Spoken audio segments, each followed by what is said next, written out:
안녕하세요. 저는 얼마 전 남편과 헤어지고 솔로가 된 30대 돌싱이에요. 혹시 말 한마디로 천냥빚 갚는다는 속담 다들 아시나요? 제가 들려드릴 사연은 말 한마디로 천냥빚도 만들 사람의 이야기랍니다. 솔직히 서로 다른 두 가문의 사람들이 만나서 새로운 가정을 꾸리는 이상 모든 것이 딱 들어맞지는 않는다고 생각해요. 분명히 맞지 않는 부분도 있고 이해할 수 없는 부분도 있겠지만 그걸 조율하며 사는 것도 결혼 생활이라고 생각하거든요. 저는 33세 결혼을 했으니 그리 철없는 시절에 결혼한 것도 아니어서 이해하고 양보하면 다 잘 될 거라고 낙천적으로 생각했어요. 그것만으로 해결되지 않는 일들이 충분히 있다는 걸 그때는 알지 못했거든요. 사실 저와 남편의 만남도 남들이 보기엔 독특하게 시작됐어요. 서로가 홀로 떠난 여행지에서 만나게 됐고 돌아와서 다시 만나 사귀게 됐고 결혼까지 하게 된 케이스였거든요. 그래서 그런지 처음부터 우리는 운명이 아닌가 하는 생각에 잔뜩 사로잡혀 있었던 것 같아요. 그래서 평소 잘하지 않는 실수를 하게 된 건지도 모르죠. 저는 평범한 회사원이었고 남편은 작은 가게를 운영하는 젊은 사장님이었어요. 친정도 시댁도 고만고만하고 잘 사는 편은 아니어서 결혼하기에도 무난했어요. 그렇게 결혼했는데 아이는 금방 생기지 않더라고요. 그래도 저는 그렇게 급하게 굴지 않았어요. 지금 생각해보면 생각보다 만만치 않은 시댁 식구 때문에 아이를 낳는 게 나중에 힘들지도 모른다는 어떤 예감이 들어서 애가 생기지 않았던 건지도 몰라요. 물론 그런 것 때문에 아이를 낳지 않으려 애쓴 건 아니었어요. 오히려 애는 썼지만 생기지 않았으니까. 왜 그런 생각을 했냐면 결혼 후에 드러난 시댁 식구들과 남편의 민낯 때문인데요. 남편은 결혼 전에는 자상하고 친절한 가정적인 사람이라고 생각했는데 결혼하고 나니 힘든 상황이 오면 먼저 발을 빼는 사람이더라고요. 특히 저와 시모가 다투게 됐을 때는 빛보다 빠르게 그 현장에서 사라지는 게 남편이었거든요. 그리고 일이 어느 정도 해결될 때쯤 조용히 모습을 드러내는 그런 사람이었어요. 시모는 말투가 직설적이고 생각 없이 말하는 타입이었어요. 그리고 시부는 우리에게 주는 건 없으면서 매번 우리가 버는 걸 뺏어가는 사람이었고요. 솔직히 그런 것들이 다 싫었지만 이미 결혼을 했고 죽어도 이 집 귀신이 되자 싶은 마음으로 시댁을 이해하려 했지만 결국은 이해하지 못하고 헤어지게 되더라고요. 그날은 바야흐로 시모의 생일이었습니다. 제가 결혼하고 나서 4번째로 맞이하는 생일이었죠. 결혼 생활 4년치의 경험이 쌓이니 아무래도 피해야 할 것들은 미리 피하는 요령이 생기더군요. 그게 바로 시모와의 대화였어요. 시모는 항상 한마디 덧붙이는 말 때문에 항상 사람들 기분을 언짢게 만드는 재주가 있으셨거든요. 솔직히 처음에는 화나서 혼자 열폭하기도 했는데 이쯤 되니 굳이 말을 섞지 않으면 된다는 걸 깨닫게 되더라고요. 그래도 순간 방심하면 시모의 수다에 넘어가 결국은 기분 상한 소리를 듣게 되는 경우가 종종 있었습니다. 이번 시모의 생일에는 올 가족이 많았어요. 작년에 결혼한 시동생네와 막내 아가씨 그리고 첫째 아가씨는 쌍둥이까지 데리고 와야 했거든요. 인원이 늘어난 만큼 챙길 게 너무 많아져서 그러면 이러지 말고 밖에서 사 먹자는 이야기가 나왔어요. 형제 자매들끼리 먼저 이야기를 하고 시부모에게 이야기를 해서 의견을 조율한 거죠. 여기까지는 아무런 문제가 없었어요. 생각보다 부드럽게 넘어갔으니까요. 작년까지는 제가 생일상을 차려드렸는데 이번부터 못하게 됐으니 일부러 좋은 한정식 집에 예약을 하고 우리가 돈도 더 많이 내기로 남편과 이미 이야기가 다 끝난 상태였어요. 그런데 코스 요리가 끝나고 식사로 미역국이 나왔을 때 시모가 부릉부릉 시동을 걸더군요. 이렇게 밖에서 먹으니 새롭고 맛있어서 좋긴 하네. 첫째가 작년까지 챙겨주긴 했지만 아무래도 전문 한정식 집에는 못 미치지. 그렇지 않니 둘째야? 내 음식 솜씨가 나쁘다는 말을 하고 싶으면 제게 말하면 될 일을 굳이 둘째 며느리인 동서에게 말하는 것이 딱 어머니식 화법이었어요. 남의 허물을 제3자에게 알려서 다 퍼뜨리게 만드는 것. 참 나쁜 버릇이기도 했죠. 그렇지만 저는 이 정도로 흔들리지 않았어요.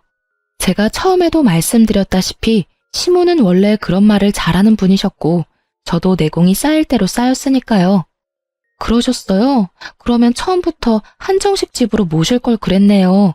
어머님이 이렇게 좋아할 줄 몰랐네요. 좋아한다니 저로서는 다행인 일인데 그 말이 본심이 아니었다는 게 더 큰일이었죠. 솔직히 이렇게 먹으면 좋기야 하지만 이 돈은 누가 다 내니? 그래서 나는 좀 억울해. 내가 받아야 할 걸 제대로 못 받은 기분이 들어서. 시어머니 생신상을 맏며느리가 해주면 얼마나 좋아? 서로 간에 마음도 통하고 정성도 들고. 무엇보다 다른 사람 보기 얼마나 좋니? 이렇게 돈으로 해결하려는 거 보면 다른 사람들이 욕할 거 뻔하잖아.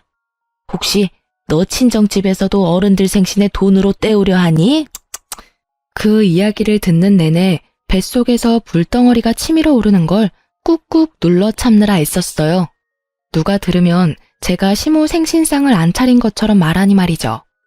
작년까지는 제가 매번 생신상을 차려드렸는데도 저런 식으로 이야기하니 저도 기분이 확 상하잖아요.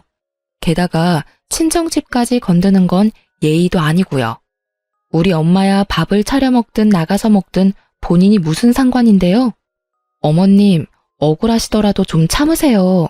이렇게 밖에서 식사하자는 것도 도련님, 동서 아가씨들 모두 그렇게 하자고 해서 그런 거예요. 제가 뭐라고 이 집에서 그런 발언을 할 수 있겠어요? 저도 하자는 대로 따른 거고 죄송스러운 마음에 식비도 저희가 제일 많이 냈어요. 그리고 제가 생신상 작년까지 꼬박꼬박 차려드렸잖아요. 제가 해드리지 않은 것도 아닌데 그렇게 말씀하시면 저도 많이 서운하죠.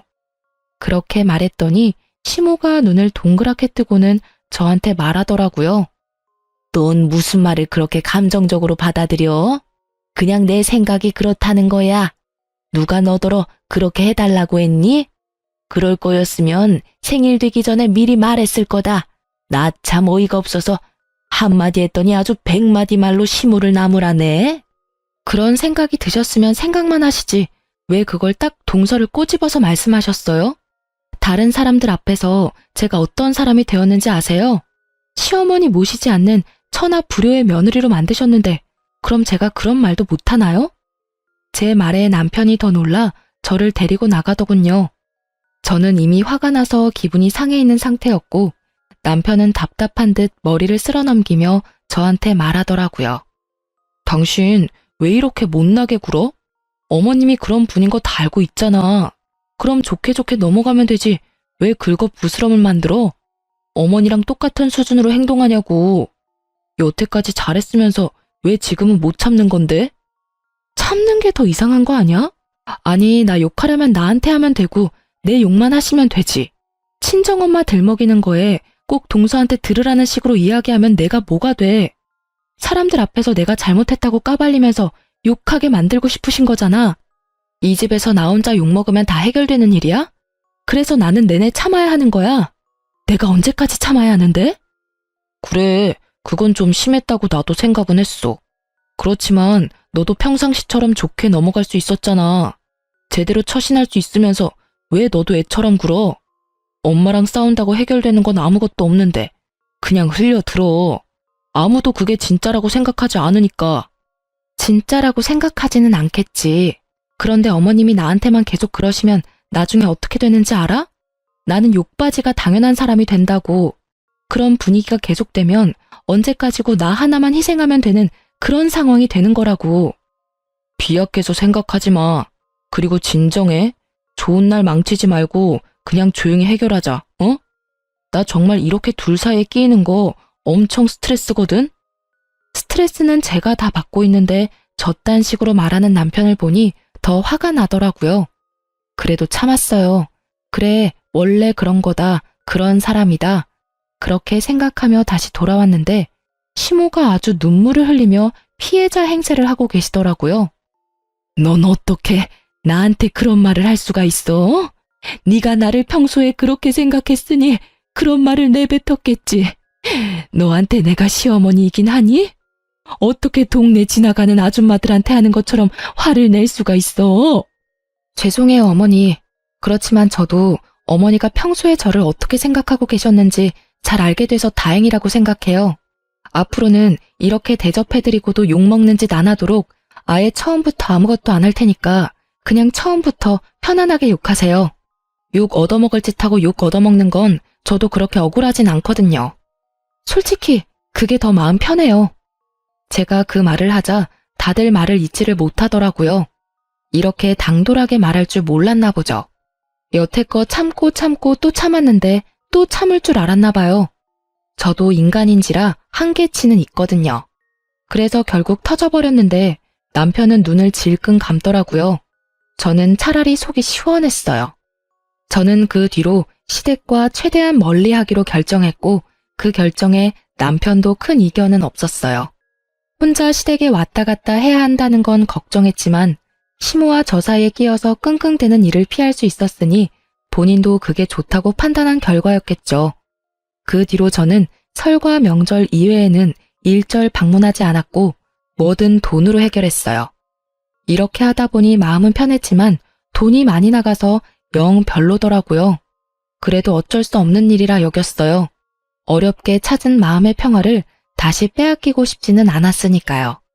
그렇게 어떻게든 숨쉴 구멍 하나 틔우고 사는데 위기는 언제나 불시에 찾아오더라고요. 생각지도 못한 시부의 은퇴 때문이었어요.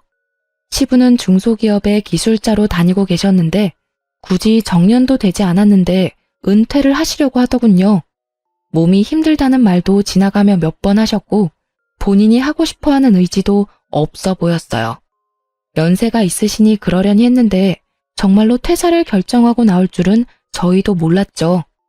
솔직히 시부가 퇴사하고 나온 건 어쩔 수 없는 일이긴 했는데 결국 그 다음 달부터 저희 쪽에 커다란 위기가 닥쳤어요. 바로 시부가 여러 가지 명목으로 저희한테 돈을 달라고 하는 것이었죠. 처음에는 병원비, 보험비 같은 거였는데 그걸 드리기 시작하니 통신비나 기름값 같은 것도 원하시더라고요. 별 생각 없이 드렸는데 그게 몇 달 이어지니 매달 그걸 당연하게 요구하시더라고요. 마치 두 집 살림을 차린 것처럼 돈이 한정없이 빠져나가는 게 느껴지기 시작하자 저도 남편도 마음이 급했죠. 결국은 남편에게 형제 자매들의 도움을 좀 받자고 이야기했어요. 남편도 그 생각을 하고 있었고요. 그래서 서방님과 두 아가씨에게 남편이 단체 톡을 했어요. 아버지가 퇴사를 하셨으니 우리 사남매가 같이 돈을 모아서 내자고요. 그런데 다들 반응이 시큰둥하더라고요. 급해진 남편이 둘째 내외에게 전화를 걸었어요. 아버지 퇴사해서 우리가 돈 좀 보태서 드려야 해. 노령연금도 아직 나올 때 안 돼서 급해. 형, 우리가 왜 그걸 내야 되는데? 그건 다 마지가 해야 할 일이잖아. 어차피 장남이라서 받을 재산도 많으면서. 야, 너 말 그따위로 할래? 아버지 어머니 오래오래 사시면 재산이 남아있기나 할 것 같아. 변변한 사망보험금도 없으신데 장례 치르고 나면 돈 다 나가고 없지. 빚 안 진 게 천만다행이라고. 그런 상황에 내가 재산을 많이 받을 거라고? 말이 되는 소리를 좀 해. 맞아요. 그게 어떻게 마지가 당연히 해야 되는 일인데요? 그래서 말씀드리기 전까지 몇 달을 이 사람이 돈 내주고 있었잖아요. 저희도 이렇게 하다가는 곧 파산이라고요. 아니, 자식이 넷인데 어떻게 하나가 다 부양을 해요? 결국은 저도 합세에 싸워서 시동생도 돈을 같이 내기로 했어요. 두 아가씨들도 처음에는 난색을 표했지만 조금이라면 가능하다며 10만 원 정도씩은 내기로 했어요. 잘 걷어지거나 다들 흔쾌히 내는 것은 아니었지만 그래도 저희의 부담이 어느 정도 줄어들어 다행이라고 생각했죠. 그런데 시부는 저희가 매달 드리는 30만 원의 용돈에서 20만 원을 더 보태서 달라며 어린애 떼쓰듯 요구하기까지 하더라고요. 전화 통화할 때마다 닥달하는데 진짜 노이로제 걸리겠더라고요. 결국은 스트레스를 받은 저는 결국 이혼에 대한 생각이 조금 더 절실해졌어요. 그래도 이때까지만 해도 그리 심각한 수준은 아니었어요. 시부의 어이없는 요구는 저희 친정아버지가 돌아가시고 나서 더 심해졌어요. 아버지는 사망보험금을 2억 정도 남기고 돌아가셨어요. 교통사고였고 현장에서 사망한 터라 저희도 황망한 상태였었어요. 친정에는 저와 제 어린 여동생, 어머니만 있었던 터라 장례 치르는데도 너무 힘들었었죠. 그런데 장례가 다 끝난 다음 날 시부가 저와 남편을 불렀어요. 무슨 일인가 싶어 시댁에 갔더니 시부가 무척 궁금한 표정으로 묻더군요. 그래, 친정아버지 돌아가셨는데 부조금 들어온 거는 어떻게 하기로 했어? 들어온 만큼 나간 탓에 별로 남는 것 없었지만 제가 다 받았어요. 제 손님이 많기도 했고 제가 상주를 맡아서 어머니가 저더러 가져가라고 하셨거든요. 여자 셋밖에 남지 않은 집안에 여동생은 결혼조차 하지 않은 상태였고 남편은 상주가 하기 싫다고 하는 바람에 제가 상주를 맡게 됐었거든요. 보통은 사위도 상주를 많이 한다는데 요즘 세상에 남녀 차이 둘 필요도 없고 남편이 싫다니 그냥 제가 하는데 별 거부감도 없어서 제가 한 거였어요. 솔직히 제가 상주로 손님 받고 일 다 했으니 제가 받아온 것도 당연하다 싶었는데 시부가 이야기하더라고요. 그래, 그 돈 다 너희 것이니 다 받아와야지. 친정에서 아무리 우겨도 그건 너희 돈이야. 친정이라도 그런 건 확실히 해야 나중에 뒤탈이 안 생겨.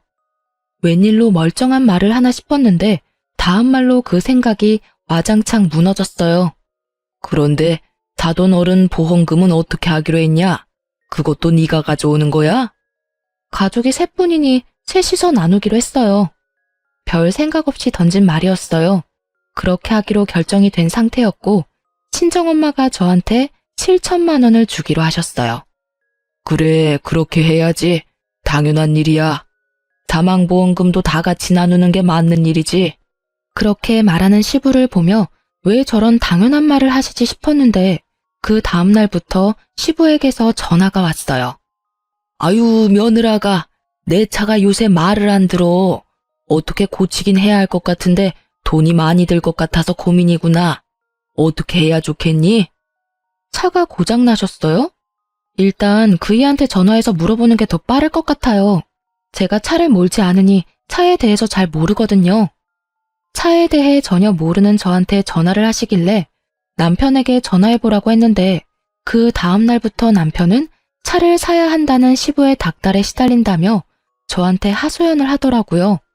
시부는 무조건 차를 사야 한다는 의견이었는데 남편이 시부 차를 정비소에 가지고 갔지만 특별히 문제가 많은 건 아니더라고 하더라고요.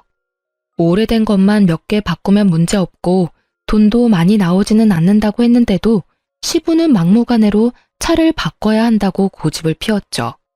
그래서 이번에도 시동생들의 도움을 요청했죠. 그런데 다들 그 정도로 큰 돈은 갑자기 마련할 수 없다고 하더라고요. 저희도 그 부분은 이해할 수밖에 없었어요. 갑작스레 목돈을 달라는 것도 너무한 일이잖아요. 아파서 수술비가 모자라서 그렇다면 당장 어떻게든 마련해 보겠지만 그런 상황도 아니었으니까요. 결국 저와 남편은 시부를 만나서 말했어요. 아버님, 저희가 아무리 이야기해봐도 차를 살 수 있을 만큼의 돈이 안 나와요. 그러니까 일단은 수리해서 쓰시고 돈이 생기면 그때. 너희들이 나를 이 정도로밖에 생각을 안 했던 거야? 어떻게 아버지가 불편해서 필요하다는데 차 한 대를 못 사줘? 나도 민망한 거 참으며 차가 필요하다고 요구하는데 이렇게 야박하게 굴 거야? 첫째 며느리도 그렇게 안 봤는데 참 야박해. 왜 이분은 또 저를 콕 집어서 이야기하는지 모르겠더라고요. 아니, 저한테 돈이라도 맡겨놓고 저런 말을 하시던죠. 어이없는 제가 뭐라 말을 잇지 못하는데 시부가 한마디 하더라고요. 너는 아버지 사망보험금도 받아서 남들보다 풍족한데 왜 그거 하나를 못 해줘? 그 돈 있으면서 너 나한테 이러는 거 아니다. 내가 너한테 못 해준 게 뭐냐? 그런데 너는 날 위해서 그 정도도 못 해줘? 네가 남도 아니고 내 며느리인데 당연히 시아버지한테 그런 건 다 해줘야 하는 거 아니냐? 그 이야기를 듣는데 완전 띵 받더라고요. 애초에 그 돈은 제가 받는 게 당연하다고 해놓고는 자기가 뺏어가는 건 무슨 심리인가요? 친정 거는 뺏어오는 게 당연한 거고 그걸 시부에게 주는 것도 당연하다고 생각하는 시부를 보니 이 집구석에 정이 똑 떨어지더라고요. 그런데 그 옆에서 시모가 거드는 말이 더 웃겼어요. 그래, 네 아버지가 그런 거 요구하는 사람도 아닌데 이번이 딱 처음인데 어떻게 그렇게 매몰차게 안 된다고 말해? 그리고 너희 형제들한테 말할 것까지도 아닌 일이었잖아. 너희 선에서 충분히 해결할 수 있는데도 온 동네 다 이야기하고 다녀서 우리가 얼굴을 못 들고 다녀. 니들이 우리를 돈이나 축내는 못된 부모로 만들어서 그 일 책임질 겸 해서 아버지 차 한 대 사주거라. 아니, 그 돈이 무슨 돈인데 두 분 돈처럼 말씀하시는데요? 저한테 돈 맡겨두셨어요? 그 돈이 제 돈이에요? 그 돈 제 아버지 돌아가셔서 받은 돈인데 왜 그게 아버님한테 당연히 드려야 할 돈이냐고요. 이건 진짜 선 넘으신 거라고요. 제 말에 남편은 또 저를 걸고 넘어졌어요. 무슨 말을 그렇게 해? 엄연히 당신 시아버지 시어머니고 모셔야 할 어른이잖아. 그냥 줘버리고 말면 되지 왜 화를 만들어? 그렇게 큰 돈도 아니고. 아버지가 그 돈 받고 당신한테 아무것도 안 해주겠어? 그 돈이 무슨 돈인데 편하게 번 돈 아니라고.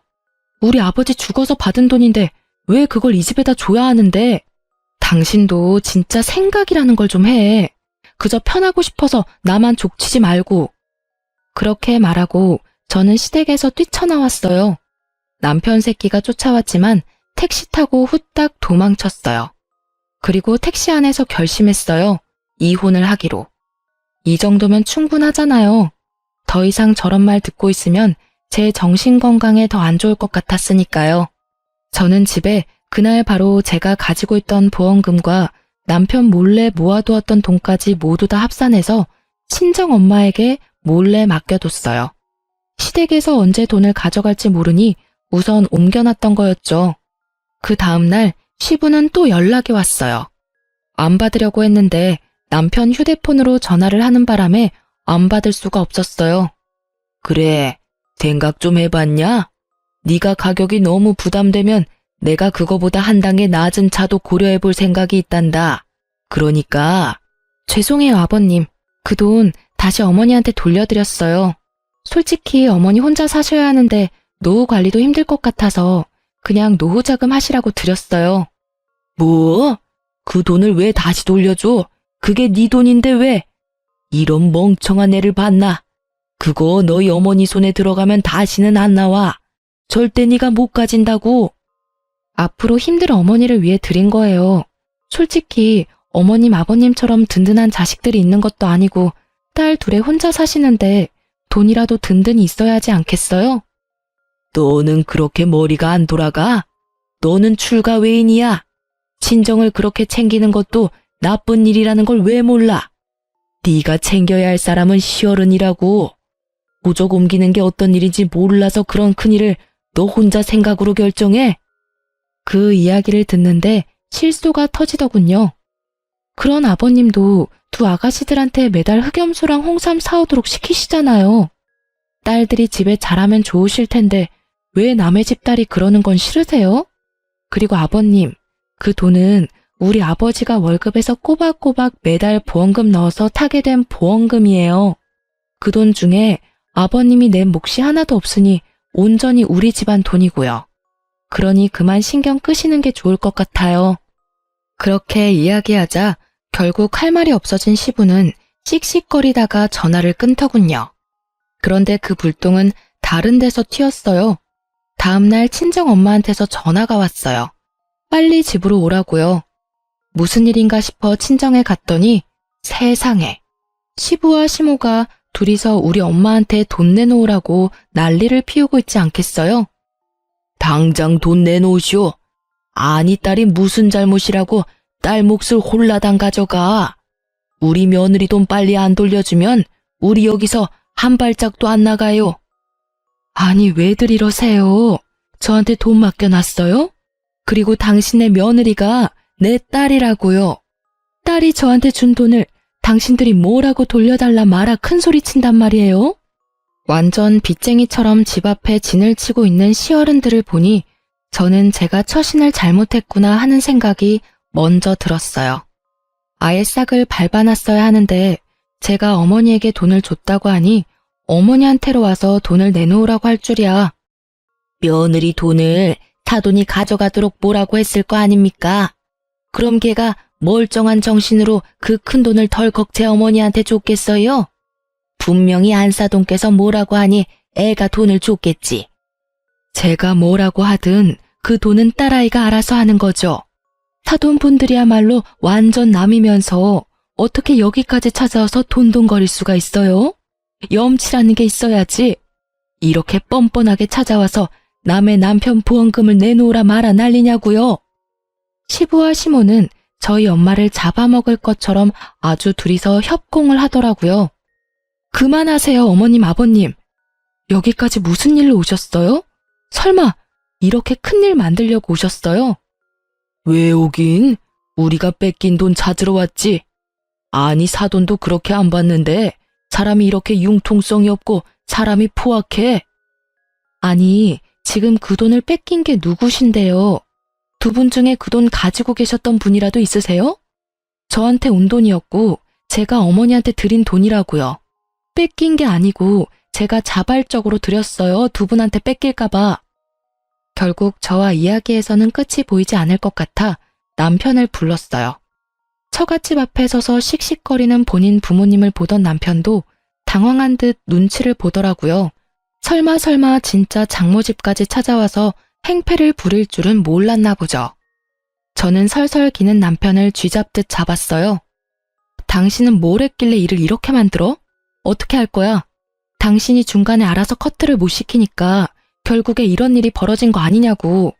너 편하자고 좋게 가자더니 이게 좋은 결과야? 당신 두 눈으로 똑똑히 봐. 우리 엄마가 지금 무슨 꼴을 당하고 있었는지. 매번 나한테 좋게 넘어가라고 하더니 도대체 당신은 뭘 하느라 이런 일이 터질 때까지 그냥 뒀어? 제가 큰 소리 내며 남편 탓을 하니 시모가 저한테 삿대질을 하며 말하더라고요. 이게 어디서 어른들 다 보는 데서 남편을 잡아? 네가 뭔데 귀한 우리 아들한테 뭐라 하냐고. 이게 오냐 했더니 누구를 호구로 보고? 어머니야말로 저희 집안을 호구로 보셨겠죠.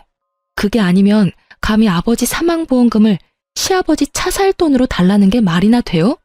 이제 끝이야. 당신하고 더 이상 같이 못 살아. 아니, 안 살아. 이혼해. 우리 엄마한테 이런 꼴 당하면서까지 당신이랑 결혼 생활 유지할 필요 없다고 생각하니까.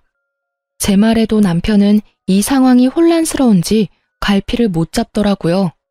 아니, 어디를 말려야 할지를 모르고 있다는 게 정확한 말이었죠. 오냐, 이혼하면 그 보험금도 반으로 갈라서 줘야지. 안 그러냐? 부부 공동재산인데 당연히 그렇게 해야지. 그러니 우리 아들한테 그 돈 반틈 줘야 하는 거 맞지? 저는 그 말에 말이 막히더라고요. 남의 부모 보험금을 왜 나눠요? 가만 보니 두 분이 착각하고 계시더라고요. 친정아버지 사망보험금도 재산 분할 시 나누는 거라고 생각하신 듯한데 제가 알기로는 그게 아니었거든요. 부부가 공동으로 재산 형성에 기여한 돈이 아닌 거라 그건 재산 분할에 들어가지도 않고 오래된 돈도 아니었기 때문에 해당도 안 된다고 들었거든요. 두 분 뭔가 착각하고 계신 것 같은데 제 아버지의 사망보험금 같은 건 재산 분할 대상이 아니에요. 부부가 공동으로 번 돈이 아니잖아요. 그리고 애초에 그 돈은 저희 어머니에게로 갈 돈이었고요. 어머니가 그 돈을 받는 사람이었기 때문에 어머니 돈이나 마찬가지라고요. 제가 시부모에게 그 말을 해줬는데도 두 분은 제 말을 거짓이라고 말하며 우기더라고요. 네가 우리한테 거짓말하는 거 모를 줄 아니? 재산 분할하려면 그런 돈도 다 포함해야지. 너처럼 그 돈 너희 어머니한테 보내면 불법이야. 뭐 저야 상관없었죠. 그분들이 뭐라고 생각하든 진실은 하나고 그 탓에 본인들이 불이익을 당하는 건 제 탓이 아니잖아요. 두 분의 무지 탓이니 말이죠. 결국에 저는 바락바락 끝까지 잘못된 정보를 우기는 두 사람을 놔두고 이혼 소송에 들어갔어요. 남편은 그래도 이런 식으로 헤어지는 건 좀 아니었는지 저한테 와서는 다시 돌아오라고 하더군요. 여보, 당신도 엄마 성격 잘 알잖아. 여태껏 잘해왔는데 왜 그렇게 갑자기 막 나가는데? 우리 두 사람만 생각해. 우리 서로 나쁘지 않잖아. 그래, 우리 두 사람은 나쁘진 않지. 그렇지만 당신 부모님 평생 안 보고 살 수 있어? 같이 보고 산다는 말은 당신이 또 나랑 시어머니 사이에 끼어서 고통받는다는 뜻이야.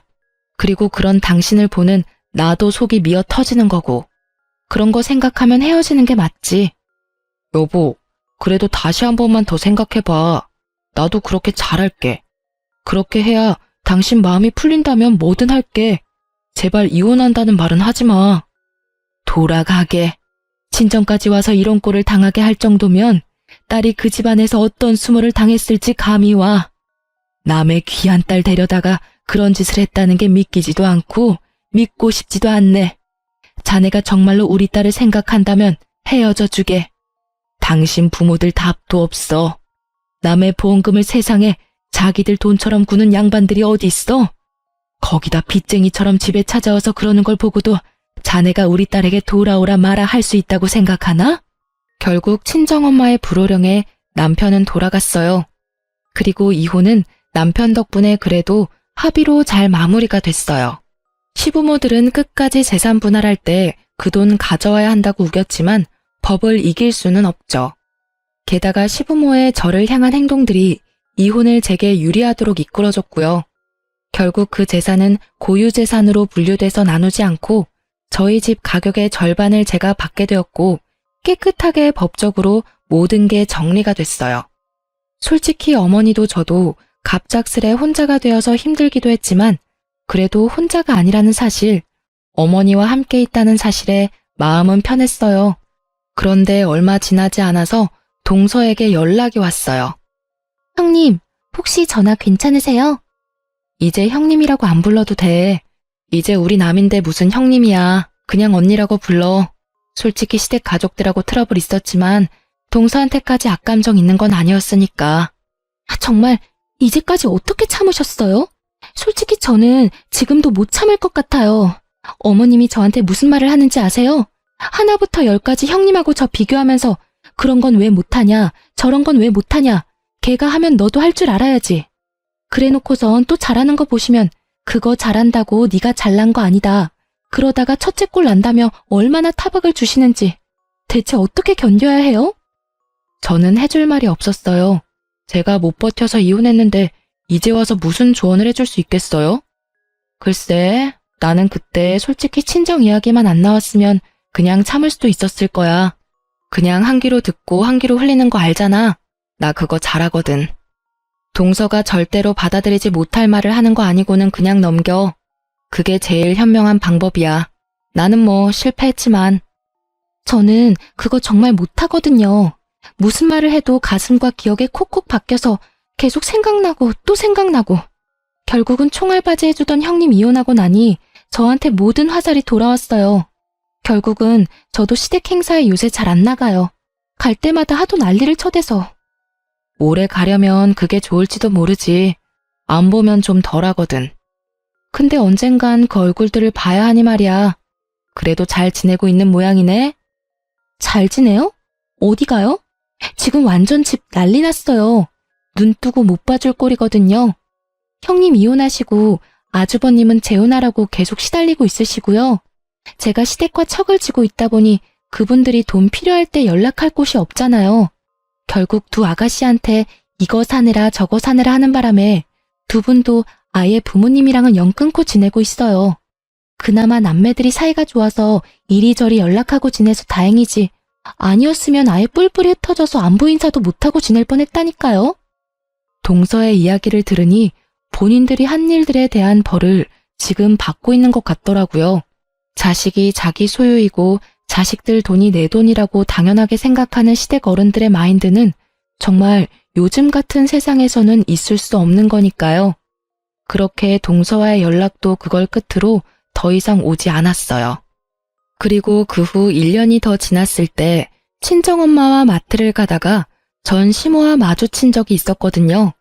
그때도 여전히 그 나쁜 입버릇이 어디 가지 않았더라고요. 아이고, 얼굴색이 아주 좋네. 어쩜 이렇게 예쁘게 하고 다녀? 남의 집안은 풍비박산 내놓고 혼자 잘 사는가 봐. 너 때문에 집이 아주 갈갈이 찢어졌어. 어떻게 책임질 거야? 첫째 아들은 내 말도 안 들어. 둘째네는 연락도 안 돼. 두 딸들도 돈 이야기할 거면 집에 전화도 하지 말란다. 이게 네 작품이 아니면 누구 작품이겠니? 네가 이렇게 만들어 놓고 나갔으니까 네가 책임져야지. 이렇게 비아냥거리는 말투를 정말 오랜만에 들으니 어질어질 하더라고요. 그러게요. 이혼하고 나니 얼굴이 피는 게 다들 좋은 일 있냐고 물어봐요. 좋은 일이긴 하죠. 그렇게 괴롭히던 사람이 없어졌으니까요. 그리고 자식들이 연락 안 하는 걸 제 탓으로 돌리지 마세요. 저는 이혼 후에도 이혼 전에도 시부모님 연락 받지 마라고 한 적 없어요. 그분들이 그렇게 했다면 다 그만한 이유가 있었겠죠. 솔직히 두 분만 모르고 나머지 사람들은 다 아는 이유가 있잖아요. 전화 걸 때 무슨 용건으로 전화 거는지 잘 생각해 보시면 감이 올 거예요. 제 말에 시모가 열받아서는 쌍심지를 켜고 눈을 부라리며 저를 쳐다보며 말하더군요. 아니 이년이 어디서 잘났다고 입을 나불거려? 가만 보자 하니 내가 니년 아래 것으로 보이냐? 좋게 말하면 좋게 알아들어야지. 어디서 어른 말에 토를 달고 말대꾸 하는 거야? 그리고 자식들이 그렇게 된 게 내 탓이라도 된다는 거야? 네가 그걸 무슨 수로 한다고 함부로 짓거려? 결국 저희 친정엄마가 열받아서 제 앞으로 나섰어요. 저희 어머니도 한 성격 하시거든요. 웬만하면 참으려 노력하시지만 딸 이야기라면 눈빛부터 달라지시지 말이에요. 이보세요 아줌마. 왜 남의 딸한테 2년 전년 짓거리고 난리야? 이미 이혼해서 남이고 좋은 일로 헤어진 것도 아닌데 왜 여기 와서 이 난리를 피우냐고. 망할 할망구가 늙어서 노망이 들었나? 노망? 이 할망구가 말 다 했어. 네가 자식령 교육을 똑바로 못 시켜서 이런 일 일어난 거잖아. 교육? 아줌마야말로 자식들한테 잘했으면 일이 이 지경까지 왔겠어? 그 집 자식들 다 떠난 게 왜 우리 딸 잘못이야? 당신들이 하도 잘못을 많이 했으니 자식들이 다 꼴 보기 싫어 떠난 거지. 웃기지도 않아. 자기가 잘못해놓고 남한테 왜 덤탱이야? 뻔뻔한 것도 유전인가? 아니 보자 하니까 말을 함부로 하네. 당신이 뭔데 남의 자식들 운운하고 지랄이야?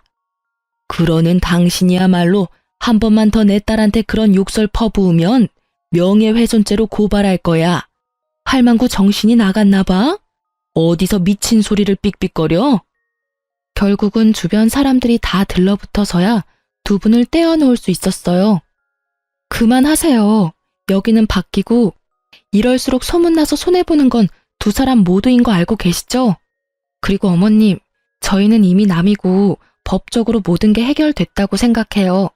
그러니까 저희랑 마주치더라도 그냥 무시하세요. 굳이 아는 척해서 부스럼 만들지 마시고요. 저는 솔직히 말하면 어머님이나 아버님하고는 마주치고 싶지도 않은 사람이에요. 얼마나 제가 시달렸는지 두 분은 모르고 계시니까요. 이렇게 직접 말씀드리는 겁니다. 저희 모녀 말고 본인들 앞가림이나 신경 쓰세요. 아시겠죠? 아예 상종도 하기 싫으니 서로 무시하자는 제 말에 열이 받았는지 시모가 부글거리더니 곧 사그라들었어요. 왜냐면 주변에 모인 사람들이 모두 수군거리기 바빴거든요. 누가 잘잘못을 했는지를 따지면서 말이죠. 결국 그 자리에서 얼굴을 붉히며 떠난 건 시모였어요. 이미 어떤 짓을 했는지 동네에 소문이 파다했거든요.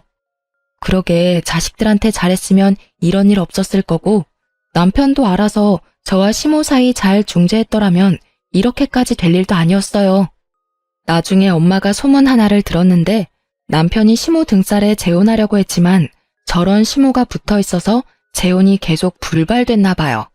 거기에다 남편 본인은 시모와 아내 사이에서 조율하는 게 힘들었었으니 다시는 그 경험을 하고 싶어 하지 않아서 재혼 생각은 아직 없는데도 시모가 계속 여자를 붙여주니 골치가 아픈 상황인 듯 하고요. 그리고 시모와 시부의 행동이 소문이 다 난 탓에 소개받은 여자들도 자식들과 영 끊고 사는 시얼은 독박 부양해야 된다는 걸 깨닫고는 점점 소개해주려는 사람도 사라졌다고 하더라고요. 그러니 며느리를 돈줄로 생각하면 안 되는 거였죠. 이렇게 소문날 거 왜 그렇게 난리법석을 떨었는지. 저와 남편 사이에 아이가 없었으니 혼자가 된 것도 나쁘지만은 않았어요.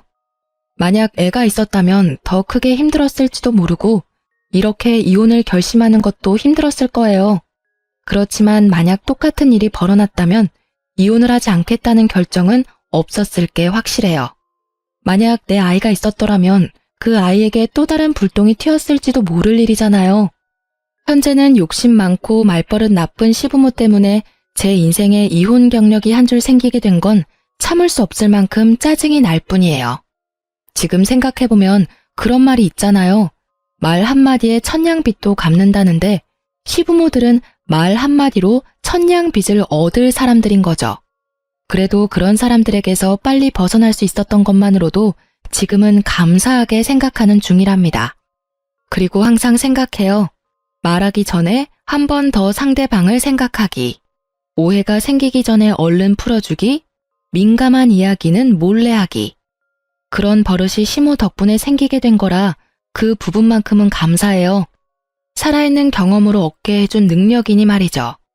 그리고 시부 덕분에 경솔하게 말을 꺼내는 일도 없어졌으니 참으로 고마운 일을 하시기도 했죠.